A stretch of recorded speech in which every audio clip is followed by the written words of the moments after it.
昨天晚上呢，发生一件惊人的意外，高雄的新达火力发电厂是发生了严重的爆炸意外，大量的火光窜出，是十分吓人。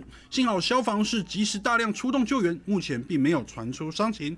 对于这样的重大意外，我们带您看行政院长卓荣泰他怎么回应。院长什么时候会找县市长聊财化法？时间有约了吗？蓝白是要甩锅给中央吗？说你有要对付柯文哲，院长怎么看新达电厂起火原因？对于媒体的提问，卓荣泰是一直微笑，并没有多做回应。但是昨天晚上的第一时间，卓荣泰有要求经济部以及台电要厘清事故的发生原因。